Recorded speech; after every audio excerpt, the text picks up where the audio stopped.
We have 1 week left until Game of Thrones starts, so I've got a lot of questions about my predictions for who's going to go during the season. There are way more than 10, but I just did this as a top 10 video, so I'll add the bonus ones because there are a couple big characters that didn't make my list that I definitely think are going to die sometime during the season. We're doing weekly HBO Now giveaways for my Game of Thrones videos. All you have to do to enter is be a subscriber and leave a comment on the video. So for each of these people, I try to explain when and how and justify why the show seems to foreshadow or something that the actor said that implies that they're going to go in some spectacular way during the season. Starting with number 10, Grey Worm. Also, I think with a high probability that he's a character that comes back as an undead white after the Battle of Winterfell mid-season. I just did a video for the Game of Thrones premiere Season 8 Episode 1 that they had a couple days ago. At that event, Jacob Anderson, the actor that plays Grey Worm, said that fans would feel very conflicted about his character's ending for the series. He didn't flat out spoil what's going to happen to his character or say that he's going to die in battle, but when he says fans will be very conflicted about what happens to him, that just screams I'm probably going to come back as an undead white, and even though I wasn't the most popular character, some of the fans love me, and seeing me as a white will traumatize them forever in the best possible way. We've all been theorizing about which of the main characters would come back as an undead white. Most people are thinking about Hodor because that would be the most traumatic thing.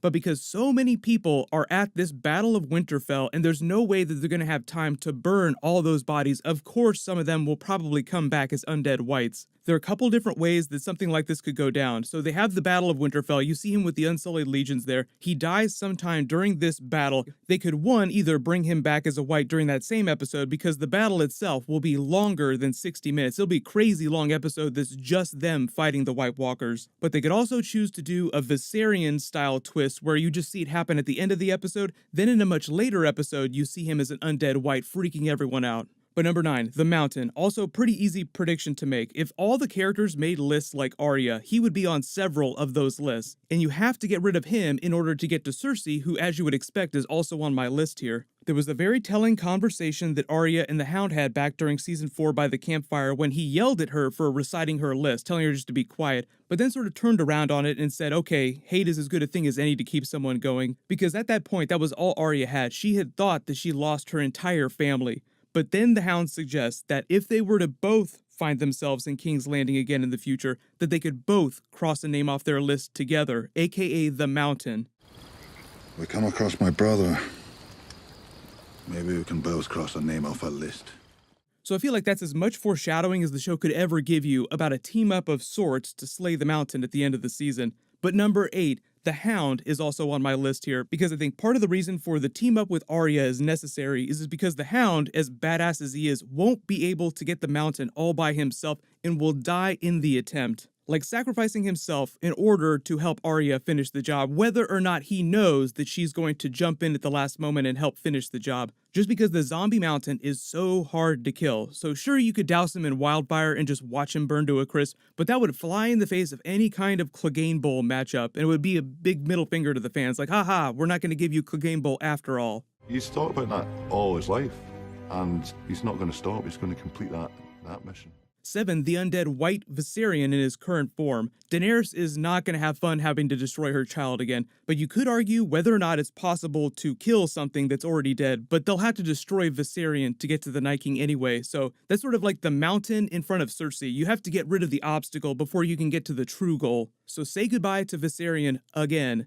But number 6, another one of Daenerys' dragons. Her dragons are such a huge advantage to her in battle. Weapons of mass destruction is the way the people on the show refer to them. With all the foreshadowing that we've seen mid-season and the possible destruction of Winterfell, Daenerys and Jon Snow's forces being decimated before the end of the season, it just feels like they're going to have to sacrifice another dragon in their attempt to get rid of Viserion and the Night King. But I still do think that the series is foreshadowing that Daenerys is going to use one of her dragons, possibly Drogon, to destroy the Iron Throne by the end of the season. So at least one of the dragons would have to survive in order to make that possible. But these characters are going to be metaphorically tortured in all kinds of ways during the season. In what better way is there for a writer to torture Daenerys than to get rid of another one of her children? Even though that sounds kind of like a bummer, getting rid of her dragons, I do think that the show will find time to suggest, or at least imply, that Drogon or Rhaegal could have laid some new dragon eggs at some point. So it's not all bad. Laying new dragon eggs and possible Daenerys pregnancy via Jon Snow all just tie in with the themes of A Dream of Spring. Hopefully they'll use that as the title for the finale.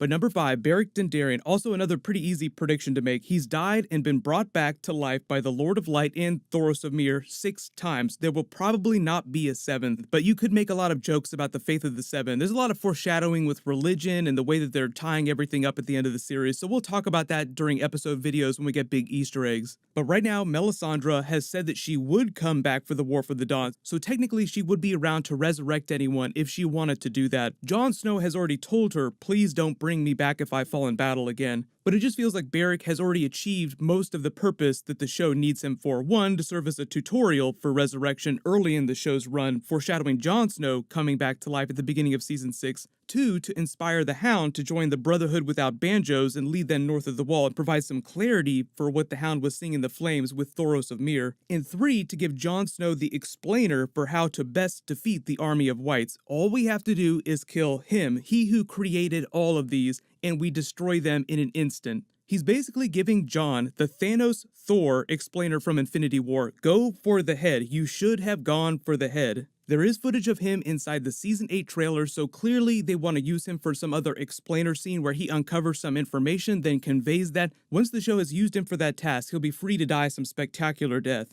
4, Euron Greyjoy, also one of those easy predictions to make. He's one of those characters that they've used as a very clear villain for our heroes to destroy the past couple seasons. Primarily Theon Greyjoy, and to a lesser degree Yara Greyjoy, although pretty much all the other characters on the show hate him with a passion. Even Cersei Lannister hates Euron. Even though Theon may never truly be king of the Ironborn again, getting rid of Euron and rescuing Yara is the final test of his redemption arc, which started when he sacked Winterfell. Given the chance, Jaime, other characters would do it themselves, but I feel like most of Euron's battles this season will be with Theon and his smaller band of Ironborn. Like we see Theon's ships sailing in the trailer, they seem like they're sailing down to King's Landing to face Euron themselves. 3, Jaime Lannister, also pretty easy prediction to make. He already said it himself, he's going to die in the arms of someone he loves. I will be disappointed if that person winds up being Cersei and not Brienne of Tarth. He's on the same type of redemption arc that Theon is on. I think he'll be successful, but after he achieves redemption, that's when he goes. Like the moment of his death is tied up in his moment of redemption. I did the thing that I set out to do. I'm not a terrible person like everybody has been calling me my entire life.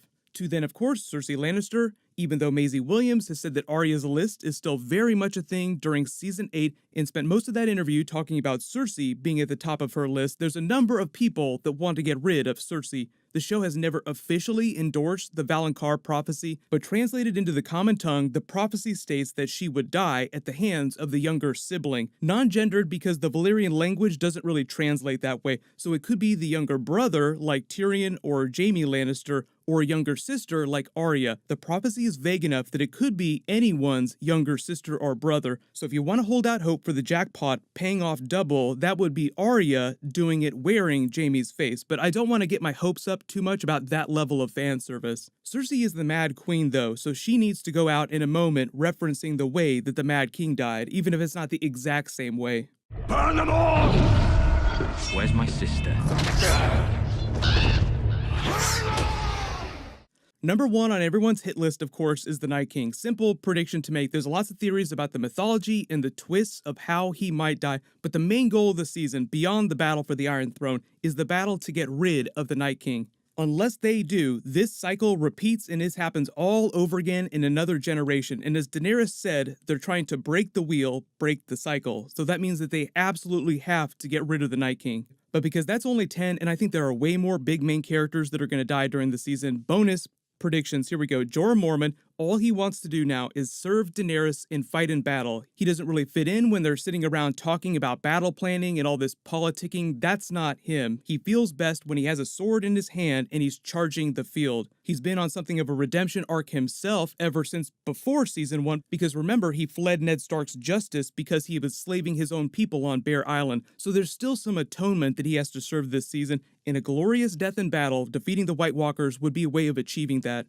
Tyrion Lannister also on the list now. Apparently people that saw episode 1 just dramatically shot him up the death predictions list. So whatever it is that they want to do with Tyrion this season, it seems like they're going to use his tongue to get him in trouble. Bran Stark is also on the list because he's so powerful, it feels like he gives them a decisive advantage, so it just feels like he might sacrifice himself in their attempt to defeat the Night King. Melisandre also foretold of her death when she was talking to Varys. Like, she said that they were all meant to die on this continent when she was leaving. Like, don't worry, I'll be back because we're destined to die in the War for the Dawn. Bronn also shot up my predictions list when he said that everyone's going to hate him this season because of what he's doing. I think that implies that he's going to be serving Cersei in one way or another during the season. It just seems to imply he's going to betray the characters that he's been friends with before in the name of getting his castle, as he wants it so badly. Smaller prediction, but you could also put the direwolves on this list too. Ghost, Nymeria, and her super pack. Technically, there are only 2 of the original direwolves left, Ghost and Nymeria. Everybody post your death predictions in the comments below. What'll happen is there'll be a couple more big bonus videos during the week. My big episode 1 video will post after the first episode airs Sunday night. Those episode videos will go up Sunday nights, then I'll do trailer videos the next morning, I'll do Q&A videos, and then theory videos and bonus videos during the week. If you have any special requests for ongoing videos during the season, just let me know in the comments below. Congratulations, Palaven, you're the giveaway winner from my last big Game of Thrones video. Please email me on the About page of my channel so I can get your details. Click here for my breakdown of